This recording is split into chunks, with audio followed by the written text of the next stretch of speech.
The sheep had been restless for 3 days straight, and Zara Norton knew in her bones that trouble was coming before the dust cloud appeared on the western horizon. She stood on the rocky outcrop overlooking her flock, shielding her eyes against the harsh Texas sun that beat down on the scrubland outside Presidio.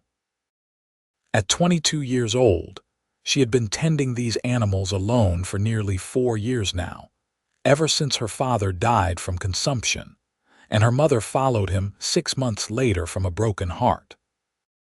The 130 sheep scattered across the dry grass were all she had left in this world, her only means of survival in the unforgiving landscape of West Texas in 1882. The dust cloud grew larger, and Zara's hand instinctively moved to the rifle propped against the boulder beside her. Out here, alone and vulnerable, she had learned to trust nothing and no one. Bandits, rustlers, and worse roamed these lands, and a woman alone was seen as easy prey. She had proven them wrong more than once, and the reputation she had earned kept most trouble at bay. But that did not mean she could afford to let her guard down. As the rider emerged from the dust, Zara kept her hand near the rifle, watching carefully. The horse was a magnificent paint, and the man atop it sat with the easy confidence of someone who had spent his entire life in the saddle. He wore dusty brown trousers, a faded blue shirt, and a wide-brimmed hat pulled low against the sun. 2 pistols hung at his hips, but his hands were visible and empty, resting casually on the saddle horn. He reined in his horse about 50 yards away, clearly aware that approaching too quickly would be unwise. Zara appreciated the caution. It showed intelligence and respect. "Afternoon, miss," he called out, his voice carrying clearly across the distance. "I am looking for the road to Presidio. Got myself turned around in the hills back there." Zara studied him carefully before responding. He looked to be in his mid-20s, with dark hair visible beneath his hat, and a sun-weathered face that spoke of years spent outdoors. His clothes were worn but well-maintained, and his horse was in good condition despite the obvious miles it had covered. Not a drifter then, but a working man. "Road is 3 miles north," she called back. "Follow the line of cottonwoods along the creek bed. Cannot miss it." The man nodded his thanks but did not immediately turn his horse. Instead, he looked past her at the flock spread across the hillside, then back at her solitary figure. "That is a lot of sheep for one person to manage," he observed, no judgment in his tone, merely stating a fact. "I manage just fine," Zara replied, her voice firm but not hostile. "I do not doubt it," the stranger said. He paused, seeming to consider his next words carefully. "Name is Preston James. I am headed to Presidio looking for work. Been a drover most of my life, worked cattle drives from here to Montana. Good with animals and not afraid of hard work." "Good for you," Zara said. "Presidio is that way." She pointed north again, making it clear the conversation was over. Preston James did not move. Instead, he gestured toward the western sky, where dark clouds were beginning to gather on the horizon. "Storm coming. Looks like it might be a bad one. You have shelter for your flock." Zara had already noticed the clouds. She had been watching them form all afternoon, calculating how much time she had before the storm hit. "There is a canyon about 2 miles east. High walls, good shelter. I will move them there before the storm arrives." 2 miles is a fair distance to move a flock this size before that storm hits, Preston observed. "Could use an extra hand." "I did not ask for help," Zara replied, but even as she said it, she was calculating. He was right about the distance and the timing. The sheep were already nervous, sensing the coming storm. Moving them quickly would be difficult alone, and if she lost any to panic or predators in the chaos of the storm, it would be a loss she could barely afford. Preston seemed to sense her hesitation. No obligation, miss. Just offering a hand to a fellow working person. I have moved my share of livestock in my time. Soon as the flock is settled, I will be on my way to Presidio. Zara weighed her options. Her instincts told her to refuse, to maintain her independence and self-reliance as she always had. But practicality warred with pride, and practicality won. She needed to get her flock to shelter quickly, and an experienced hand would make that possible. "All right," she said finally. "But stay where I can see you. Try anything and you will regret it." Preston touched the brim of his hat in acknowledgement. "Would not dream of it, miss." For the next 2 hours, they worked in surprising harmony. Preston proved true to his word, demonstrating skill and experience in handling livestock. He moved with quiet confidence, using his horse and his voice to guide the sheep without frightening them, working the edges of the flock while Zara took the lead. Her border collie, a clever animal named Dust, seemed to accept Preston quickly, which Zara took as a good sign. Dust had excellent instincts about people. The storm clouds moved faster than Zara had hoped, and by the time they had the flock halfway to the canyon, the wind had picked up significantly, whipping across the open scrubland and making the sheep even more nervous. Thunder rumbled in the distance, still miles away but approaching steadily. "We need to move faster," Zara shouted over the wind. Preston nodded and pushed his horse forward, circling around to prevent several sheep from breaking off from the main group. The animals were bleating frantically now, their instincts telling them to scatter, but Preston and Zara worked together to keep them moving in the right direction. Dust darted back and forth, nipping at heels and barking commands that the sheep seemed to understand better than any human language. The first drops of rain began to fall just as they reached the mouth of the canyon. Large, heavy drops that kicked up small explosions of dust where they hit the parched ground. Within minutes, the drops became a deluge, and the world disappeared behind a gray curtain of water. "Get them inside," Zara shouted, barely audible over the roar of the rain and thunder. Together, they drove the flock into the canyon, where the high rock walls provided protection from the worst of the wind and rain. The sheep pressed together instinctively, huddling for warmth and comfort. Zara did a quick count, her practiced eye sweeping over the flock even in the dim light and driving rain. All accounted for. Relief flooded through her. Preston had dismounted and was tying his horse to a sturdy piece of scrub oak that grew from a crack in the canyon wall. Zara's own horse, a steady mare named Grace, was already secured nearby.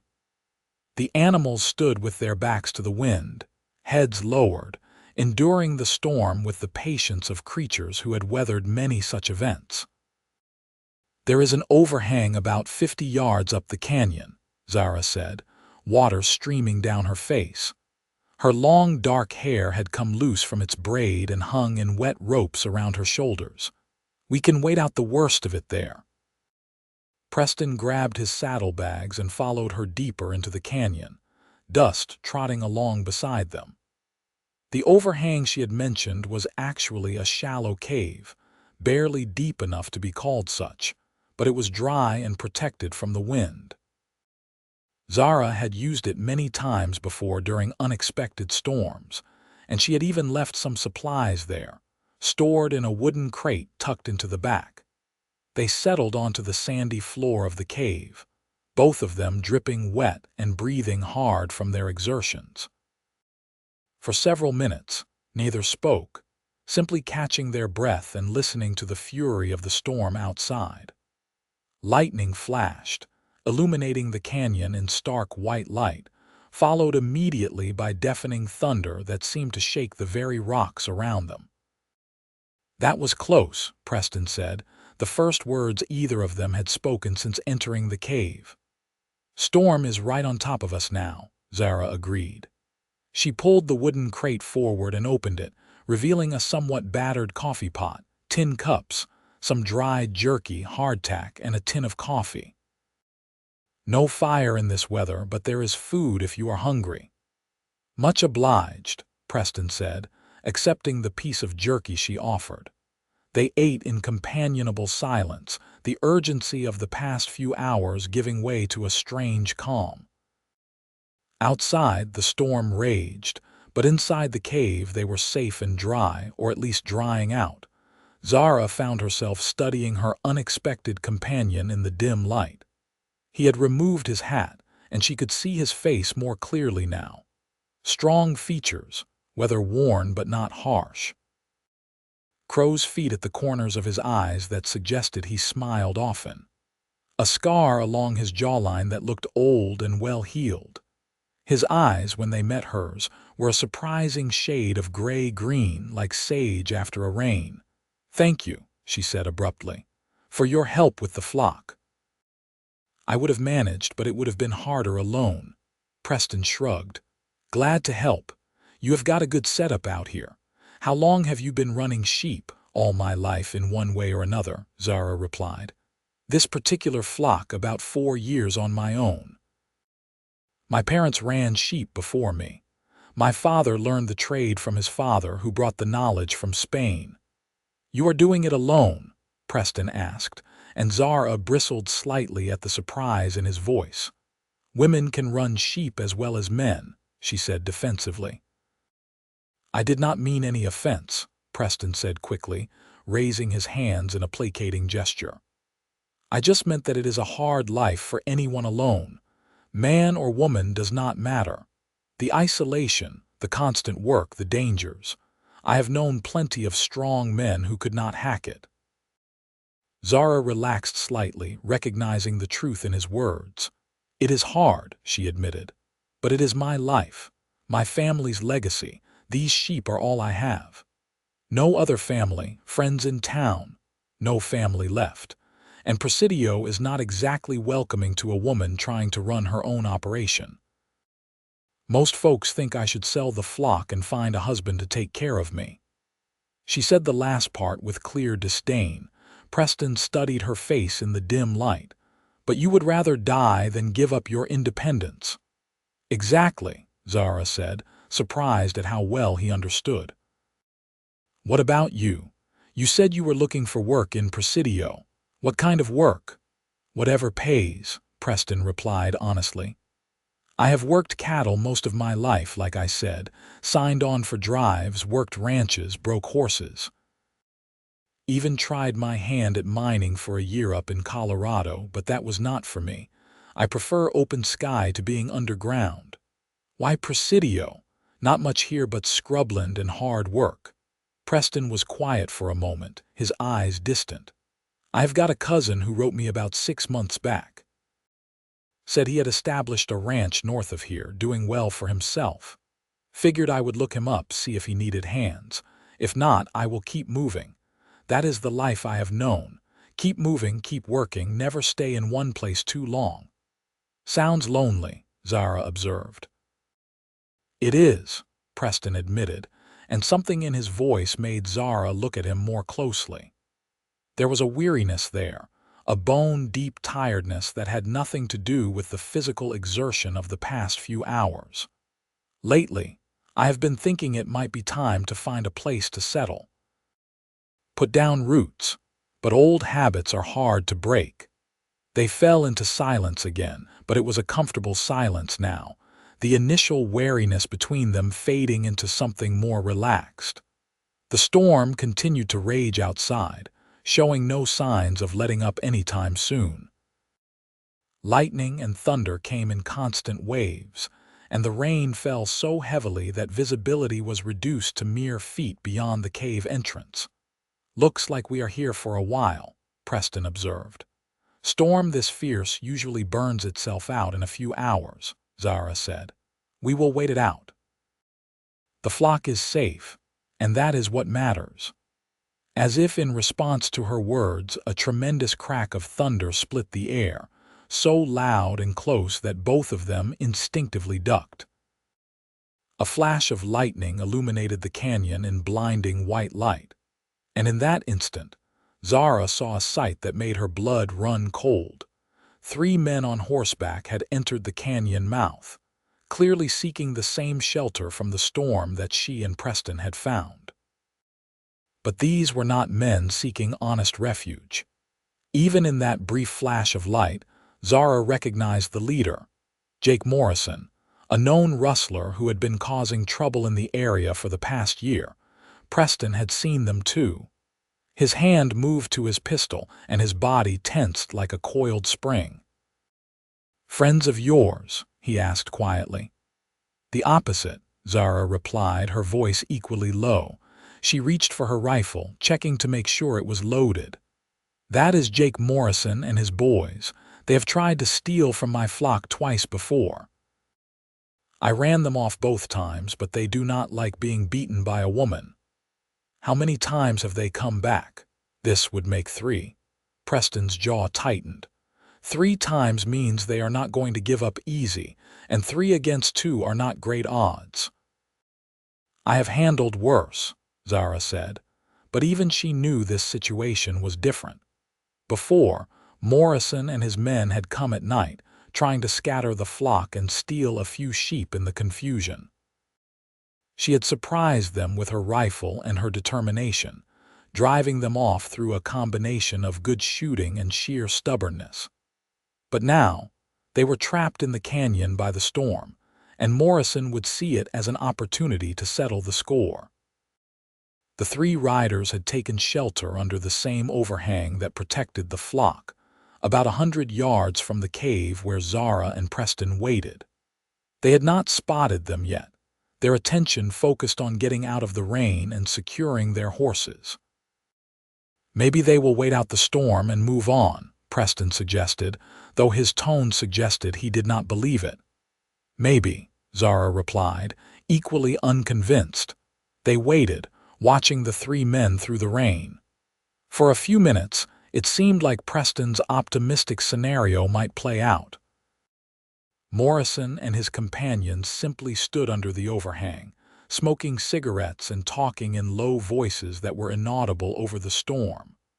But then one of them pointed toward the flock of sheep, and the conversation became more animated.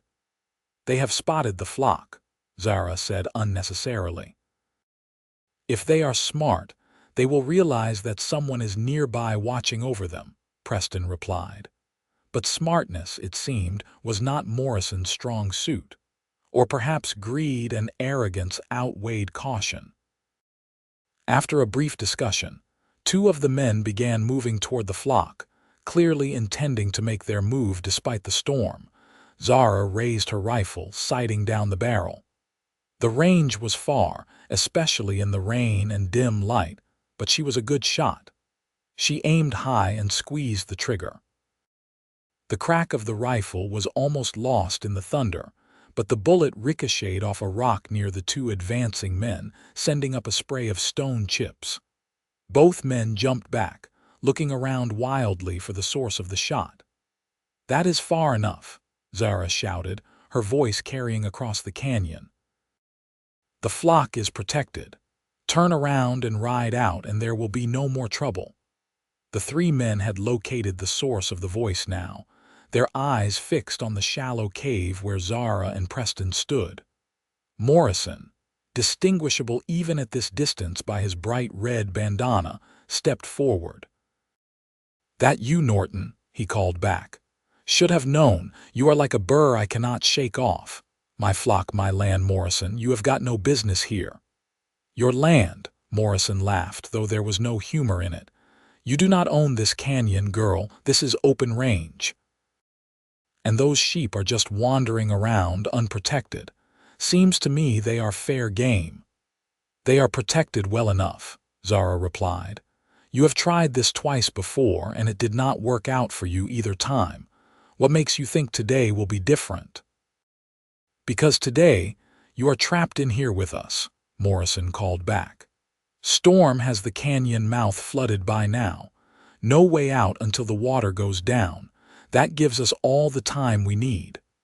Zara felt a chill that had nothing to do with her wet clothes.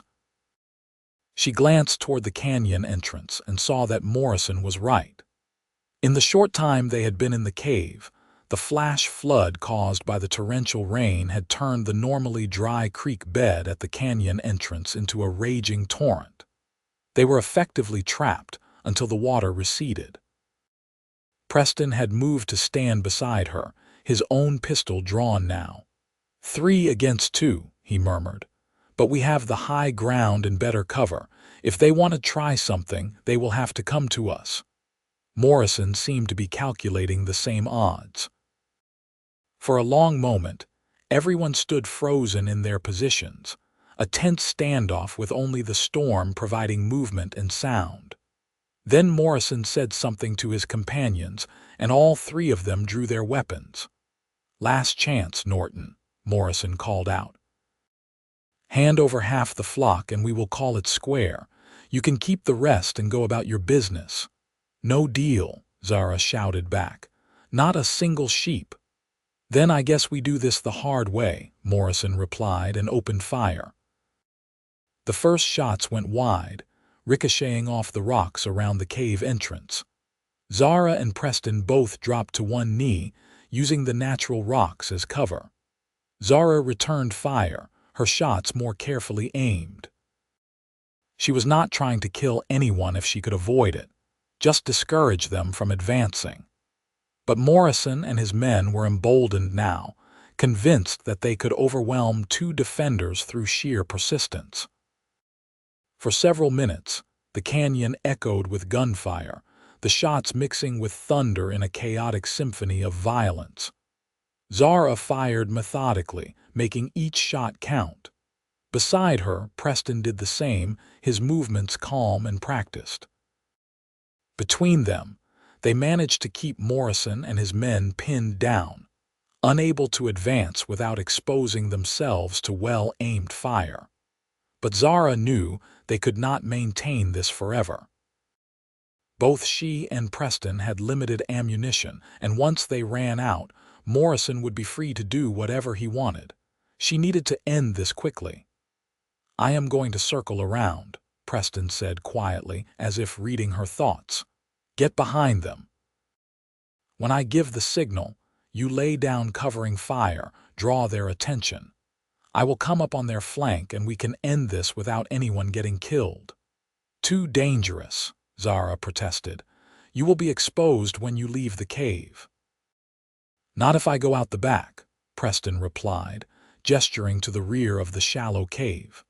Zara looked and saw what he meant. The cave extended further back than she had realized, narrowing into a crack that might be wide enough for a man to squeeze through.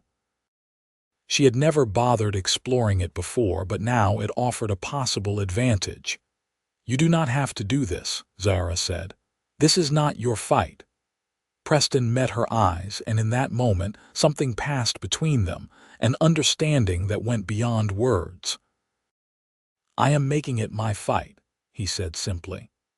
Then he was moving, slipping into the narrow crack at the back of the cave before she could protest further. Zara turned her attention back to Morrison and his men, keeping up sporadic fire to prevent them from noticing Preston's absence.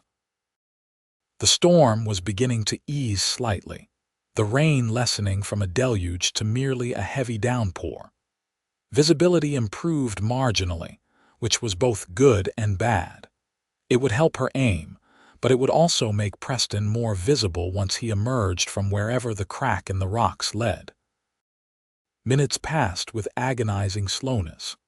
Zara kept firing, carefully rationing her ammunition.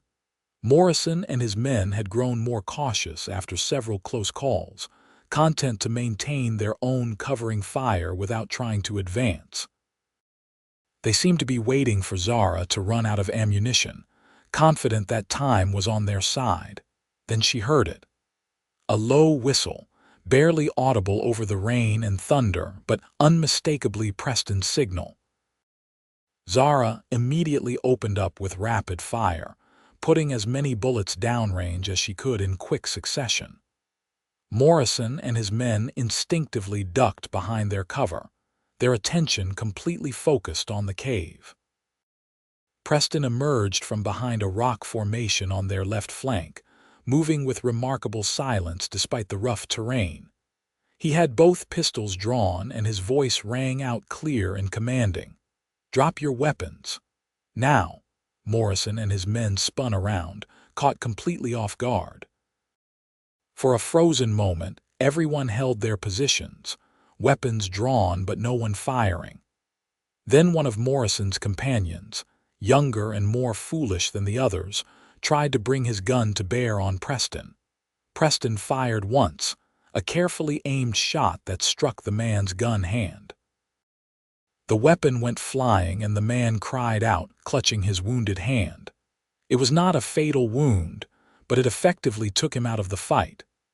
"Anyone else want to try?" Preston asked, his voice deadly calm. Morrison and the third man slowly lowered their weapons. The fight had gone out of them. They had expected an easy target, and instead they had found themselves outmaneuvered and outgunned. "Smart choice," Zara said, emerging from the cave with her rifle still trained on the three men. "Now empty your gun belts, slow and careful." Reluctantly, the three men complied, letting their weapons fall to the ground. Zara kept them covered while Preston collected the guns, tossing them into a pile well out of reach. "The wounded one needs his hand bandaged," Preston said to Morrison, "unless you want him to bleed out here." Morrison's face was dark with fury and humiliation, but he nodded curtly. Preston allowed him to tend to his companion's wound, watching carefully to ensure it was not a trick. The bullet had passed cleanly through the hand, missing bones but causing plenty of bleeding. Morrison wrapped it tightly with a bandana, his movements rough and impatient. "Here is what is going to happen," Zara said, her voice hard. "You three are going to mount up and ride out of here. The water should be down enough by now to cross safely if you are careful. And you are never going to come near my flock again, because next time I will not be so charitable. Next time I will aim to kill, and the sheriff in Presidio will rule it justified defense of property." "You are making a mistake, Norton," Morrison growled. "This is not over." "Oh yes it is," Preston interjected, his voice cold. "Because if I ever hear that you have gone near Miss Norton or her flock again, I will hunt you down myself. And I will not be as merciful as she has been. That is a promise." Something in Preston's tone made even Morrison pause. This was not an idle threat from a drifter passing through. This was a promise from a man who had seen violence and was prepared to deliver it if necessary. Morrison seemed to recognize that, and some of the bluster went out of him. "Fine," he muttered. "We are leaving. But do not think I will forget this." "I am counting on you remembering it," Zara replied. "That way you will know to stay far away from me and mine." They watched as Morrison and his two companions mounted their horses, the wounded man awkward and clumsy with only one working hand. The three riders made their way carefully toward the canyon entrance, where the water had indeed receded enough to allow crossing, though it was still treacherous. They disappeared into the diminishing rain, and Zara finally allowed herself to lower her rifle. Her hands were shaking, she realized. The adrenaline that had kept her steady during the confrontation was draining away, leaving her weak and trembling. Preston noticed immediately and gently took the rifle from her hands, leaning it against the cave wall. "You did good," he said quietly. "Kept your head, made smart decisions. Not everyone can do that when the bullets start flying." "I was terrified," Zara admitted, her voice shaky. "Only a fool is not scared in a situation like that," Preston replied. "The trick is not letting the fear control you. You did not. You stayed calm and handled it." Zara looked up at him, really seeing him for the first time since the confrontation began. He had put himself in danger for her flock, without hesitation. He could have stayed hidden, let Morrison take what he wanted and moved on with his life. Instead, he had risked himself for a stranger. "Why did you help me?" she asked. "You could have been killed." Preston was quiet for a moment, seeming to consider the question carefully. "I do not rightly know," he said finally. "Maybe I am tired of running, tired of watching bad things happen and moving on before I have to deal with the consequences. Or maybe I just could not stand the thought of watching someone lose everything they worked for to men like that." He paused, then added more softly, "Or maybe I just did not want to see you get hurt." Their eyes met, and Zara felt something shift inside her, some wall she had built around herself over years of isolation beginning to crack. She had been alone for so long, had convinced herself that she preferred it that way, that depending on anyone was a weakness she could not afford. But standing here, soaked and exhausted and still shaking from fear and adrenaline, she realized how desperately lonely she had been. The storm had finally passed, the rain reduced to a light drizzle. The sun was setting somewhere beyond the clouds, painting the sky in shades of gray and pink. The flock was safe, bedded down peacefully now that the danger had passed. And Zara Norton, who had sworn she needed no one, found herself very much not wanting Preston James to ride away. "It is getting dark," she said, her voice steadier now. "Too late to ride to Presidio tonight. The canyon is a good place to camp. Safe from predators, water nearby once the flood recedes. You should stay until morning." Preston smiled, and it transformed his whole face, erasing the hard lines of tension and revealing a warmth that made Zara's heart beat a little faster. "I would like that," he said. "Thank you."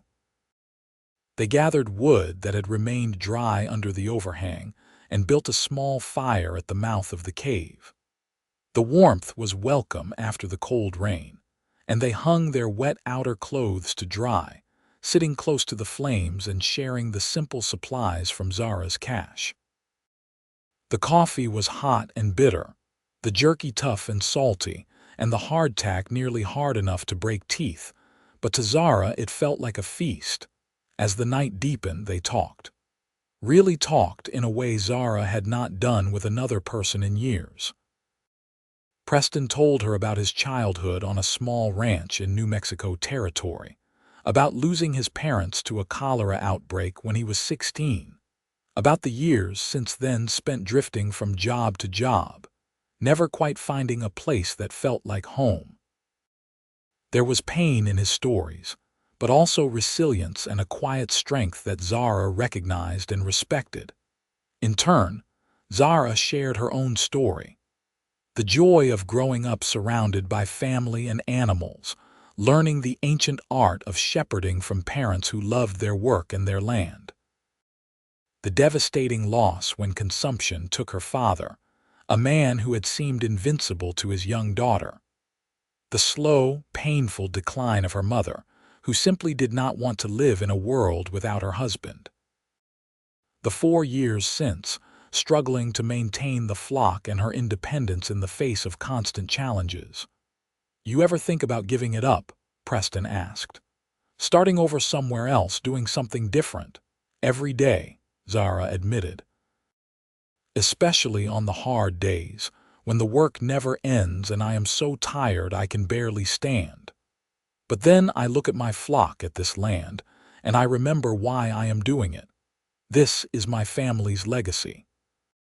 My father spent his whole life building this flock, improving the bloodlines, establishing grazing rights.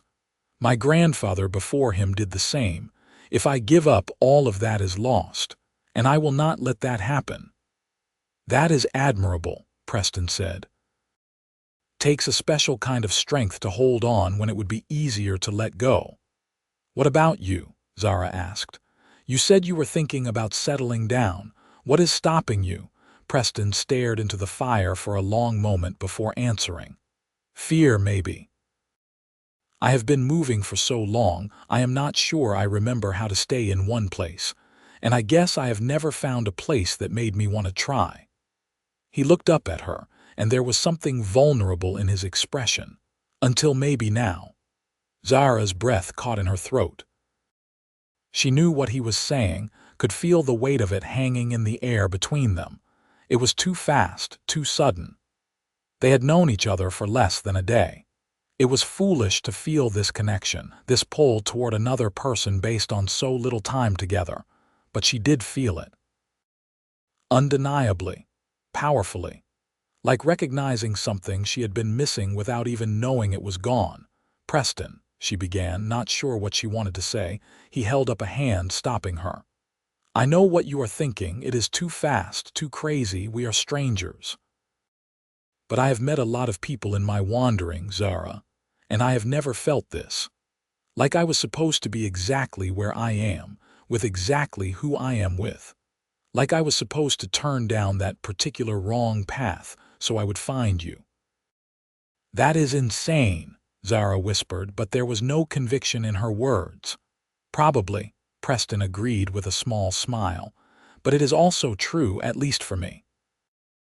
Zara looked at this man who had appeared out of the dust and the storm, who had helped her without being asked, who had risked himself for her without hesitation. She thought about the years of loneliness, of stubbornly insisting she needed no one, of building walls to protect herself from more loss and pain. And she thought about how tired she was of being alone. "Stay," she said, the word coming out before she could second-guess herself. "Not just tonight. Stay. Help me with the flock. I could use a partner, someone who knows animals and is not afraid of hard work. I cannot pay much, at least not at first, but there is a cabin on my land, small but solid. You would have a roof over your head, food to eat, and work that matters. And maybe in time, it could be more than just a job." Preston's eyes widened, and Zara could see the war of emotions playing across his face.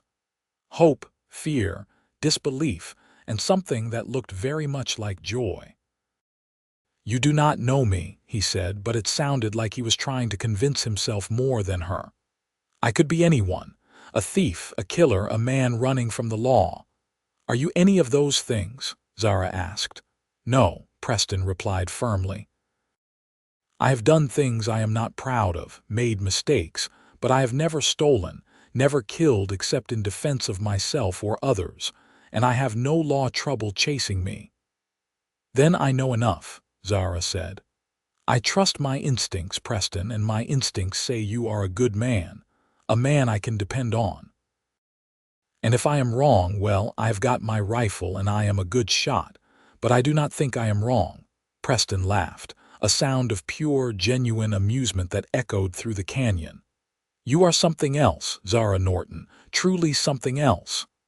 The laughter faded and he became serious again. "Are you sure about this? Really sure? Because if I stay, I am staying for real. No running off when things get hard. I am done wandering if you are offering me a reason to stop." "I am sure," Zara said, and she was. More sure than she had been about anything in a very long time. "Stay. Build something with me. We can figure out the rest as we go." Preston reached across the small space between them and took her hand. His palm was calloused and warm, and Zara felt a thrill run through her at the simple contact. "Then I am staying," he said, "for as long as you will have me." They sat there by the fire, hands clasped, watching the flames dance and listening to the peaceful sounds of the flock settling in for the night.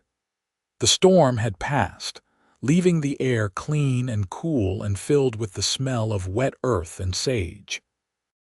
Above, the clouds were beginning to break up, revealing glimpses of stars. Zara felt something inside her that she had not felt in years. Hope. Real, tangible hope for a future that was not just survival but something more, something worth living for. They talked through most of the night, making plans for the flock, for the land, for all the work that would need to be done. Preston had ideas from his years of experience, ways to improve the grazing rotation, thoughts on breeding and managing the flock more efficiently. Zara shared her knowledge of the local terrain, the seasonal patterns, the best markets in Presidio and the surrounding towns. When they finally did sleep, it was side by side near the dying fire, wrapped in their bedrolls but close enough that Zara could hear Preston breathing, could take comfort in another human presence after so long alone. Dust curled up at her feet, and the flock slept peacefully nearby. And for the first time in 4 years, Zara felt safe. The next morning dawned clear and bright, the storm leaving no trace except puddles rapidly evaporating in the Texas heat. They moved the flock back to the main grazing area, a process that went much more smoothly with two experienced people working together. By midday, they were approaching Zara's land, marked by a simple fence line and a weathered sign bearing her family name, Norton Ranch. The cabin was small and plain, built from rough-hewn wood and stone, but it was solid and well-maintained. Preston looked at it with approval. "Your father built this with his own hands," Zara confirmed. "Every board and stone, it is not much, but it is home." "It is perfect," Preston said, and the sincerity in his voice warmed her. They spent the next few days establishing a routine. Preston threw himself into the work with an enthusiasm that surprised even Zara.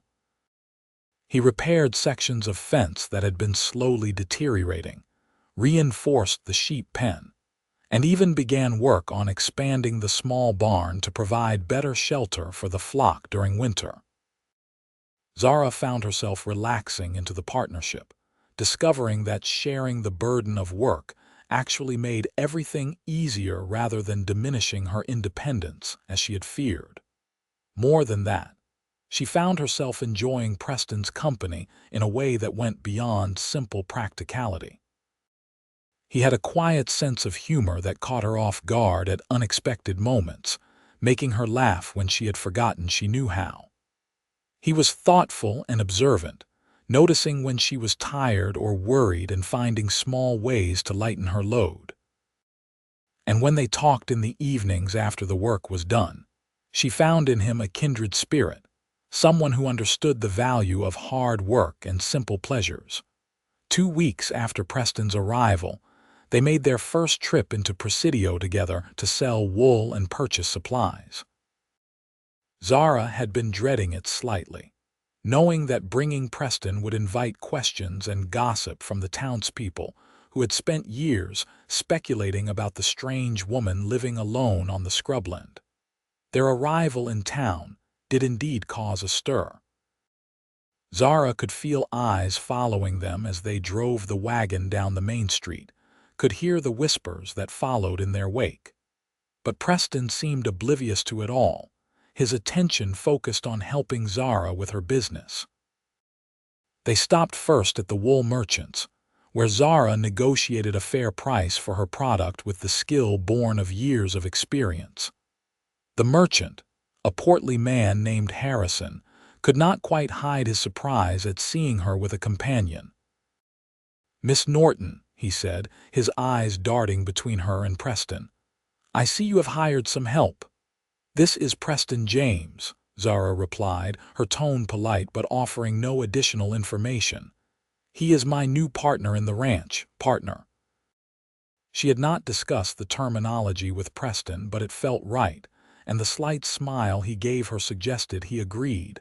Harrison nodded, his expression calculating. "Well, that is good to hear. Running a spread alone is tough for anyone. Welcome to Presidio, Mr. James." They completed their business and moved on to the general store for supplies. Here, they encountered more blatant curiosity in the form of Mrs. Kettering, the store owner's wife and the biggest gossip in town. "Zara Norton, as I live and breathe," she exclaimed, her eyes immediately fixing on Preston. "And who might this handsome gentleman be?" "Preston James, madam," Preston replied with a polite nod. "Pleasure to meet you." "Mr. James is helping me with the ranch," Zara explained, keeping her voice neutral despite her irritation at Mrs. Kettering's not-so-subtle scrutiny. "Helping, is it?" Mrs. Kettering said with a knowing smile that made Zara grit her teeth. "Well, it is about time you had some help out there. A young woman alone, it was not natural. Of course, I always said you should find yourself a husband, but I suppose hiring help is a start." "The ranch is doing just fine," Zara said firmly. "We will take 20 pounds of flour, 10 of coffee, sugar, salt, and beans. Also, some ammunition for the rifle and those sewing needles you have there." As Mrs. Kettering bustled about gathering their supplies, Preston leaned close to Zara and murmured, "Does she always talk that much?" "You have no idea," Zara replied under her breath, fighting back a smile. "Just wait until she gets going about her daughter's wedding last year. She can stretch that story to half an hour if you let her." Preston's eyes widened in mock horror, making Zara stifle a laugh. They managed to escape the store without being subjected to the infamous wedding story, loading their supplies into the wagon. As they prepared to leave, a well-dressed man approached them. He was older, perhaps in his 50s, with graying hair and sharp eyes that assessed them both carefully. "Miss Norton," he said with a slight inclination of his head. "James Sullivan. We met last year when you were selling wool." Zara remembered him. Sullivan owned a large ranch north of town, running cattle and horses across thousands of acres. He was one of the wealthier landowners in the area and had a reputation for being shrewd but fair in business. "Mr. Sullivan," she acknowledged. "How can I help you?" "I heard you had some trouble with Jake Morrison and his boys a few weeks back," Sullivan said without preamble. "Word is they tried to rustle your flock and you ran them off." Zara exchanged a glance with Preston. They had not reported the incident to the sheriff, preferring to handle it themselves and avoid attention. But apparently word had gotten out anyway. "We handled it," Zara said carefully. "No harm done." "Glad to hear it," Sullivan replied.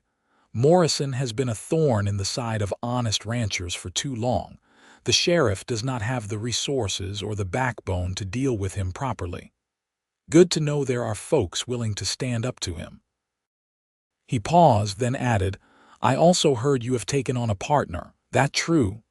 "It is," Zara confirmed, still wary about where this conversation was heading. Sullivan turned his attention to Preston. "You are the new partner?" "Yes, sir," Preston replied. "Preston James." "You any relation to Marcus James, who runs cattle north of here?" "He is my cousin," Preston said, surprise evident in his voice. "You know Marcus?" "I do. Good man, hard worker. If you are anything like him, Miss Norton has chosen her partner well."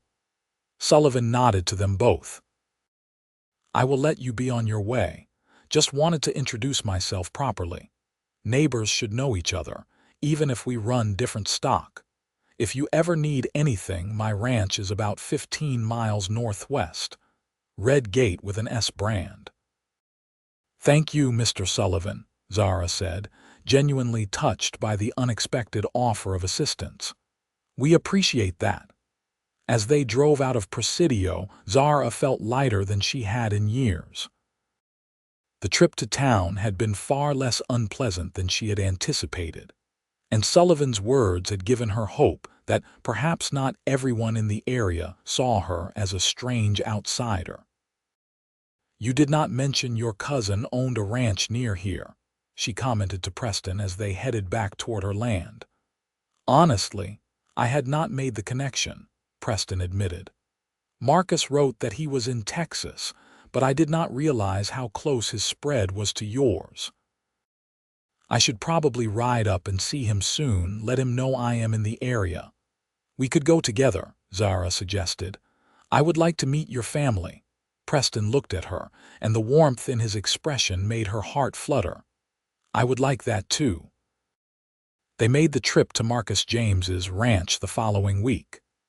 The spread was impressive, though not as large as Sullivan's, with well-maintained buildings and healthy cattle grazing across rolling hills.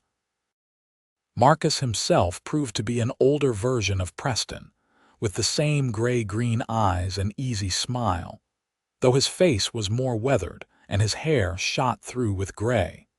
His welcome was warm and immediate, embracing Preston with genuine affection and greeting Zara with respectful courtesy. His wife, Caroline, was equally welcoming, insisting they stay for dinner and pressing them with questions about their ranching operation. Over a meal of beef stew and fresh bread, the two couples talked easily. Marcus and Caroline had been married for 15 years, had 3 children who were currently staying with Caroline's parents in town for schooling, and had built their ranch from nothing through sheer hard work and determination. Their story resonated with Zara, and she found herself relaxing in their company, enjoying the rare experience of genuine friendly interaction. "So you two are partners," Marcus said at one point, his tone casual but his eyes shrewd. "Just business partners, or is there more to it than that?" Preston and Zara exchanged glances. They had not really discussed the nature of their relationship beyond the practical partnership in running the ranch. But in the weeks since Preston had arrived, something had been growing between them, something neither had wanted to rush but that was becoming increasingly impossible to ignore. "We are figuring it out as we go," Zara said diplomatically. Caroline laughed, a warm and knowing sound. "That is how it was with us too. Marcus hired me to cook for his crew when he first started the ranch. I thought it was purely business, he thought otherwise. Took him 3 months to work up the courage to say something." 3 months, Marcus protested. "It was barely 2 months. And I was being respectful, giving you time." "You were being cowardly," Caroline teased, "but I forgave you when you finally kissed me behind the barn that night." Zara found herself blushing, imagining a similar scenario with Preston. The thought was not unwelcome, far from it. As they rode home that evening, the sun setting behind them and painting the sky in brilliant oranges and purples, Preston finally broke the comfortable silence. "They are good people, Marcus and Caroline, happy together." "They are," Zara agreed. "You can see it in how they look at each other, how they work together. That is what a real partnership looks like." "Is that what you want?" Preston asked quietly. "A real partnership, not just in the ranch, but in everything." Zara thought about the question, about the years she had spent alone, about the walls she had built around her heart. And she thought about the past few weeks with Preston, about how naturally they had fallen into working together, about the way her heart lifted every morning when she saw him, about the comfort of his presence and the growing ache she felt whenever she imagined him leaving. "Yes," she said simply. "I think it is, if you are offering." Preston pulled his horse to a stop, and Zara did the same, turning to face him. The fading sunlight cast his face in warm light, highlighting the strength in his features and the tenderness in his eyes. "I am offering," he said. "I am offering everything I have, everything I am. I know we have not known each other long, and maybe it is crazy to feel this strongly so fast, but I cannot deny it anymore. I love you, Zara Norton. I think I started loving you the moment you pointed that rifle at me and told me to state my business." Zara felt tears prick her eyes, but they were good tears, joyful tears. "I love you too," she whispered. "I did not think I had room in my life for love, but you walked in and changed everything." Preston dismounted and came to her, reaching up to help her down from her horse. When her feet touched the ground, he cupped her face in his hands, his calloused thumbs gently wiping away the tears on her cheeks. "Can I kiss you?" he asked, his voice rough with emotion. "Please," Zara breathed. The kiss was everything a first kiss should be. Gentle but intense, tentative but full of promise. Zara felt it all the way to her toes, a warmth that spread through her entire body and seemed to light up the darkening evening. When they finally pulled apart, both were breathless and smiling. "That was worth waiting for," Preston murmured. "It was," Zara agreed. Then, more shyly, "What happens now?" "Now we build the life we both want," Preston replied. "Together, partners in every way, if you will have me." "I will have you," Zara said and kissed him again. The months that followed were the happiest of Zara's life. She and Preston fell into a rhythm that felt as natural as breathing. They worked the ranch together, their combined skills and knowledge improving the operation beyond what Zara had thought possible. The flock thrived under their care, growing larger and healthier. They hired a couple of seasonal workers to help with shearing and lambing, and the increased wool production meant better profits than Zara had seen in years. But more than the practical successes, it was the everyday moments that filled Zara's heart. Morning coffee shared while watching the sunrise, evening conversations about everything and nothing, the comfortable silence of working side by side. The way Preston would catch her eye across the sheep pen and smile, making her feel warm inside. The gentle kisses stolen between chores. The way they fit together when they lay side by side at night, Zara's back to Preston's chest, his arm wrapped protectively around her waist. They had not formally married yet, though everyone in town assumed they were husband and wife. Preston had proposed properly one evening 6 months after his arrival, presenting her with a simple gold band that had belonged to his mother. Zara had accepted with tears and laughter and kisses, and they had set the wedding for the following spring when the work would be less demanding. But before the wedding could take place, trouble came calling again. It was a cold January morning when the stranger rode up to the ranch. He was a hard-looking man, dressed in black with a silver star pinned to his vest. A U.S. Marshal, Zara realized with a sinking feeling in her stomach. Preston was out checking the flock, so Zara greeted the marshal alone, her hand instinctively near the rifle she kept by the door. "Miss Norton?" The marshal asked, his voice gravelly. "Yes," Zara confirmed warily. "What can I do for you, Marshal? Name is Frank Colton. I am looking for a man named Preston James. I was told he might be found here." Zara's blood ran cold. "Why are you looking for him?" Colton's weathered face remained impassive. "There is a warrant for his arrest out of New Mexico territory. Armed robbery of a stage coach 3 years ago. 2 people killed." "That is impossible," Zara said immediately. "Preston is not a killer or a thief. There must be some mistake." "No mistake, miss. We have a witness who identified him. Now, is he here or not? I can do this easy or hard, but either way I am taking him in." "What witness?" Zara demanded, her mind racing. "Who identified him?" Before Colton could answer, Preston's voice came from behind him. "I will tell you who. Jake Morrison." Everyone turned to see Preston standing about 20 feet away, his hands visible and empty. His face was calm, but Zara could see the tension in his shoulders, the resigned sadness in his eyes. "You know this man?" Colton asked Preston. "I know Morrison," Preston replied evenly. "And I am guessing he is the one who suddenly remembered seeing me rob a stagecoach 3 years ago. Funny how his memory came back right after I helped run him off from rustling Miss Norton's flock." Colton's expression did not change. "Morrison came forward with information about an unsolved crime. My job is to investigate that information, and right now, it is his word that places you at the scene of a robbery and double murder." "I was nowhere near New Mexico 3 years ago," Preston said firmly. "I was working a cattle drive from Texas to Kansas.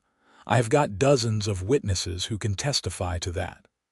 "Then you can present those witnesses at your trial," Colton replied. "Right now, I am placing you under arrest. Please come quietly. I do not want trouble."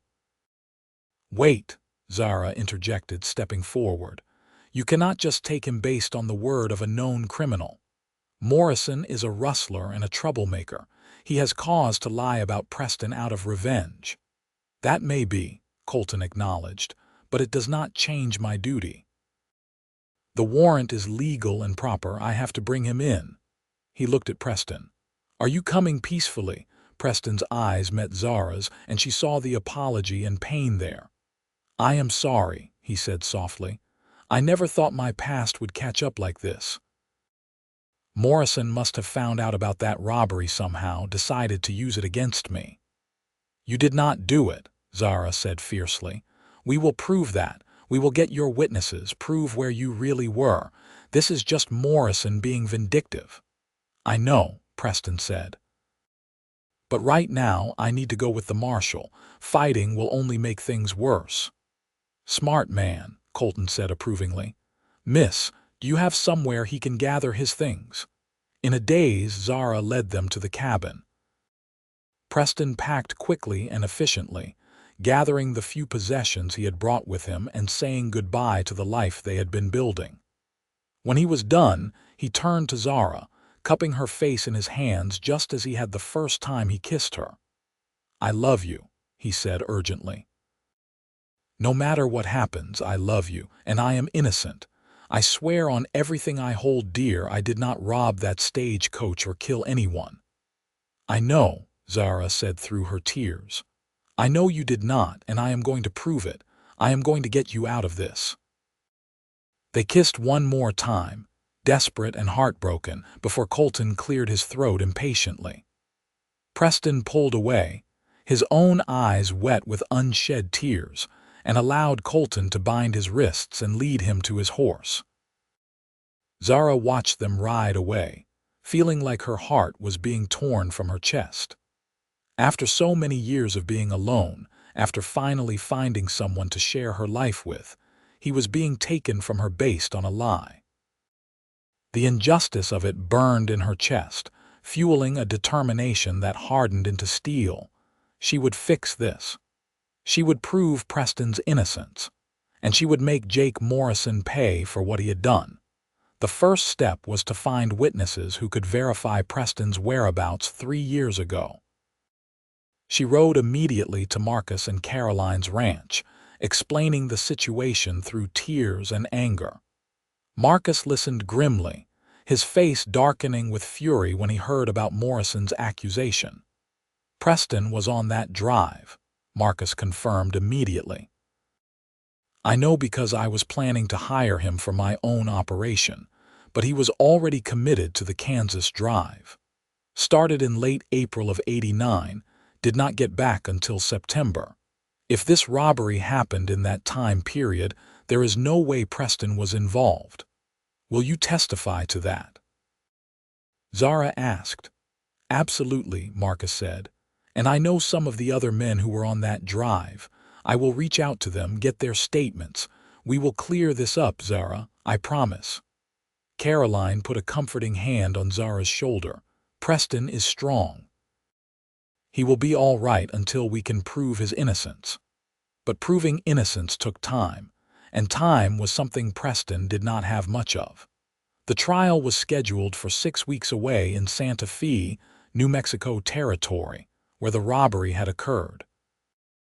Zara threw herself into gathering evidence, spending long days writing letters, tracking down witnesses, and documenting everything that could help Preston's case. Sullivan, the rancher she had met in Presidio, proved to be an unexpected ally. When he heard about Preston's arrest, he came to the ranch personally to offer his assistance. "I know Morrison," Sullivan said bluntly. "I know what kind of man he is. If he is making accusations against your man, it is because he has an axe to grind, not because he is telling the truth. I will help however I can." "Thank you," Zara said, grateful for the support. "Right now, I need to get to Santa Fe for the trial, but I cannot leave the flock unattended." "I will send some of my men to look after things here," Sullivan offered immediately. "Consider it done. You focus on freeing Preston." With Sullivan's help, Zara was able to make the long journey to Santa Fe. Marcus came with her, along with 4 other men who had been on the cattle drive with Preston.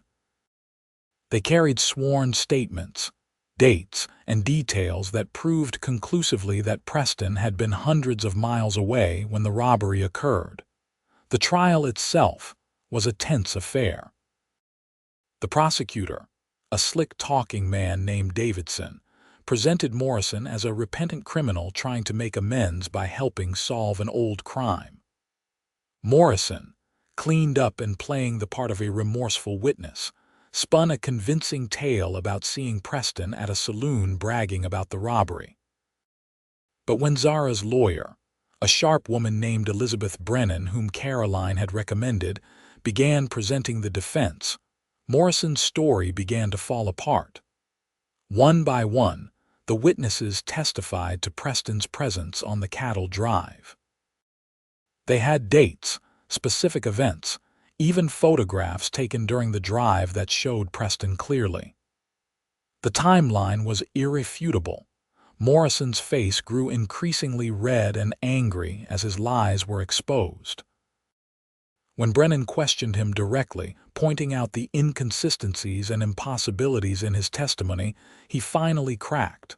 "Fine," he shouted, rising from his seat despite the judge's calls for order. "I lied, all right. James was not there. But he deserved it, him and that woman who thinks she is too good for everyone. They cost me and my boys opportunity after opportunity. Someone had to knock them down a peg." The courtroom erupted in chaos. The judge banged his gavel repeatedly, calling for order. Morrison was immediately placed under arrest for perjury and giving false testimony. And Preston, who had sat through the entire trial with quiet dignity, was declared innocent and released. Zara pushed through the crowd and threw herself into his arms, sobbing with relief and joy. Preston held her tight, his own face wet with tears. "It is over," he murmured into her hair. "It is finally over." "I told you I would fix it," Zara said, pulling back to look at him. "I told you I would prove you were innocent." "You did," Preston said wonderingly. "You did not give up, did not doubt me for a second. How did I get so lucky?" "We are both lucky," Zara replied. "Now let us go home." The journey back to Texas felt like a dream. Preston was free. Morrison was facing serious legal consequences, and Zara and Preston had a future ahead of them once again. They talked during the long ride, making new plans and revising old ones, but mostly they were just grateful to be together. When they finally rode onto the ranch land, both of them felt the rightness of it, the sense of homecoming that neither had fully appreciated until it was threatened. "I am never leaving again," Preston declared as they dismounted in front of the cabin. "You would have to drag me away kicking and screaming." "Good," Zara said, kissing him soundly, "because I have no intention of letting you go." They were married a month later in a simple ceremony in Presidio. Marcus and Caroline stood as witnesses, along with Sullivan and his wife Martha. Half the town turned out, curiosity and genuine goodwill mixed in equal measure. Zara wore a simple white dress that Caroline had helped her make, and Preston wore his best suit, borrowed from Marcus. When the justice of the peace pronounced them husband and wife, Preston kissed Zara with such tender passion that several women in attendance sighed audibly. And when they walked out of the church together, hand in hand, Zara knew with absolute certainty that she had made the right choice in letting Preston into her life. The years that followed were full and good. The ranch prospered under their combined management, growing from a struggling one-person operation to one of the most successful sheep operations in West Texas. They built a larger house to replace the small cabin, a real home with multiple rooms and modern conveniences. They hired permanent hands to help with the work, creating jobs for good people who needed them. 3 years after their wedding, Zara gave birth to their first child, a boy they named Samuel after Preston's father. 2 years later came a daughter, Rose, named for Zara's mother. And 3 years after that, twin boys, Michael and Thomas, who kept their parents running from dawn to dusk. The children grew up surrounded by sheep and wide open spaces, learning the value of hard work and the importance of family. Samuel, as the eldest, took naturally to the ranching life, showing the same instincts with animals that his parents possessed. Rose was quieter but fiercely intelligent, teaching herself to read at 4 years old and constantly asking questions about everything she encountered. The twins were wild and joyful, full of energy and mischief that kept everyone on their toes. Zara loved being a mother, loved watching Preston with their children, patient and kind, and always ready with a story or a game after the day's work was done. But she also maintained her role in running the ranch, refusing to let motherhood diminish her other passions. Preston supported her completely, understanding that she needed both parts of her life to feel whole. Jake Morrison eventually served 2 years for perjury and was released, but he never returned to the Presidio area. Rumor had it he had gone north to Colorado, where hopefully he would find honest work and leave his criminal past behind. Zara did not spend much time thinking about him. He had tried to destroy her life and had failed, and she refused to give him any more power over her happiness. Marcus and Caroline remained close friends, their children growing up alongside Zara and Preston's, creating bonds that would last a lifetime. The two families often gathered for holidays and celebrations, their homes filled with laughter and love, and the kind of deep connection that only comes from shared experiences and mutual respect. Sullivan became not just a neighbor but a mentor, teaching Preston the finer points of land management and water rights, lessons that proved invaluable as the ranch continued to expand. When Sullivan retired, he sold a portion of his land to Zara and Preston at a fair price, allowing them to nearly double the size of their operation. Elizabeth Brennan, the lawyer who had saved Preston from false imprisonment, became a regular correspondent, sending letters updating them on legal matters affecting ranchers and offering advice when needed. She visited once, 5 years after the trial, and Zara was delighted to see that she had married and started a family of her own. The town of Presidio grew and changed over the years. More families arrived, drawn by the promise of land and opportunity. The railroad finally came through in 1895, making it easier to transport wool and sheep to larger markets.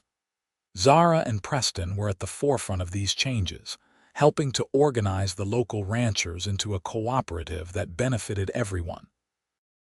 Through it all, through the busy years and the quiet moments, through challenges and triumphs, Zara and Preston's love only deepened. They had started as strangers brought together by chance and necessity, but they had become something far greater. They were partners in the truest sense, sharing work and dreams and life itself. On their 20th wedding anniversary, Preston surprised Zara with a trip to San Antonio, their first real vacation away from the ranch since their honeymoon. The children stayed with Marcus and Caroline, and for one glorious week, Zara and Preston were just a couple again, exploring the city, eating in restaurants and dancing to music played by skilled musicians. On their last evening, they sat on the balcony of their hotel room, watching the sun set over the distant hills, both of them thinking about the journey that had brought them to this moment. You ever wonder what would have happened if you had not gotten lost that day? Zara asked, leaning against Preston's shoulder. If you had never ridden into my canyon all the time, Preston admitted, I would probably still be drifting, never finding a place that felt like home, never knowing what I was missing. I would have stayed alone, Zara said softly. Convinced I did not need anyone, slowly hardening into someone bitter and closed off. I would have survived, but I would not have lived. Preston pulled her close, kissing the top of her head. We saved each other, I think. You gave me a reason to stop running. I gave you a reason to let someone in. The best decision I ever made was asking you to stay, Zara murmured. "The best decision I ever made was saying yes," Preston replied. They sat in comfortable silence as the sky turned from orange to purple to deep blue, stars beginning to appear one by one. Somewhere far away, their children were laughing and playing, their ranch was thriving under trusted hands, and their future stretched out before them, full of promise and possibility. When they returned home, they were greeted with chaos and joy. The children had made a welcome home banner and convinced their Aunt Caroline to help bake a cake. The hands had the ranch running smoothly, with reports of new lambs born healthy and strong. Dust, now graying around the muzzle but still spry, barked and danced around them in welcome. Home, Zara thought, looking around at the life she and Preston had built together. This is home. The years continued to pass, each one bringing its own mix of challenges and rewards. Samuel grew into a fine young man, eventually taking over more and more of the ranch operations as Preston and Zara began to ease into a slower pace.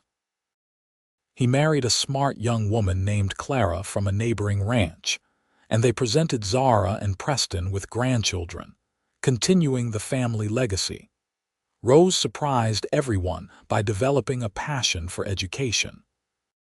She moved to Austin to attend the university there, studying literature and history. But she always came home for holidays, bringing books and new ideas and fascinating stories about the wider world. She eventually married a professor and settled in San Antonio, but she visited often, her children as captivated by ranch life as any of the others. The twins, true to their natures, chose different paths. Michael stayed on the ranch, working alongside Samuel and proving to have a gift for breeding that improved their flock significantly.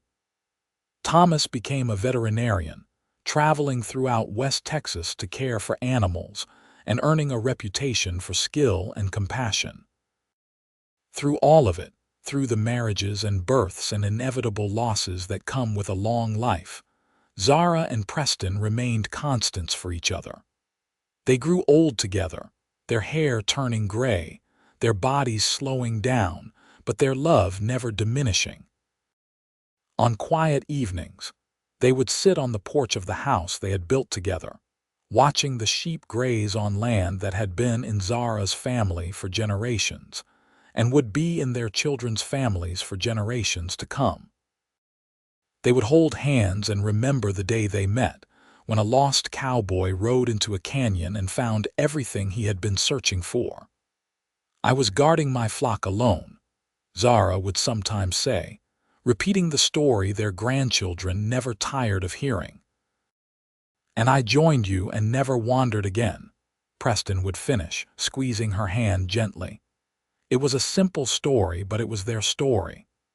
A story of chance and choice, of courage and love, of two lonely souls finding completeness in each other. It was a story that began with sheep in a canyon and an approaching storm. And it was a story that would continue through their children and their children's children. A legacy of love and partnership built on the foundations they had established together. Zara Norton James lived to be 87 years old, surrounded by family and love. Her last view the rolling hills of the ranch she had fought so hard to keep and had been so blessed to share. Preston followed her 18 months later, having lived a full life, but never quite whole again without his beloved partner by his side. They were buried together on a hilltop overlooking the ranch, under the wide Texas sky they had both loved. Their graves were marked with a simple stone that read, "Zara Norton James and Preston James, partners in life and love, together always." And on quiet evenings, when the wind blows across the scrubland and the sheep graze peacefully, those who know the story say you can still feel their presence, watching over the land and the family they built together. A testament to the enduring power of love found in the most unexpected places and the courage to hold on to it, no matter what challenges arise. Their story became legend in Presidio and the surrounding areas. Young women facing their own challenges would remember Zara's strength and independence. Young men looking for purpose would think of Preston's choice to stop wandering and build something lasting. And couples starting their own journeys together would hold up Zara and Preston as an example of what true partnership could be. The ranch itself continued to thrive for generations, always keeping the Norton James name, always remembering the woman who had tended her flock alone, and the cowboy who had joined her and never wandered again. It stood as a monument to hard work, perseverance, and the kind of love that transforms lives and creates legacies. And so the story ends where all good stories should end, with love triumphant, family flourishing, and a legacy that would endure long after the final sunset. Zara had protected her flock and her independence. Preston had found his home and his purpose. Together, they had created something beautiful and lasting, proving that sometimes the best things in life come when you are brave enough to let someone in, wise enough to recognize a good thing when you find it, and strong enough to fight for the life and love you want. The Texas wind still blows across those hills, carrying with it the echoes of laughter and love, of sheep bleating and children playing, of two people who found each other against all odds and built a life that mattered. And in that legacy, in that enduring love story, we find hope that such things are possible for all of us if we are only brave enough to reach for them.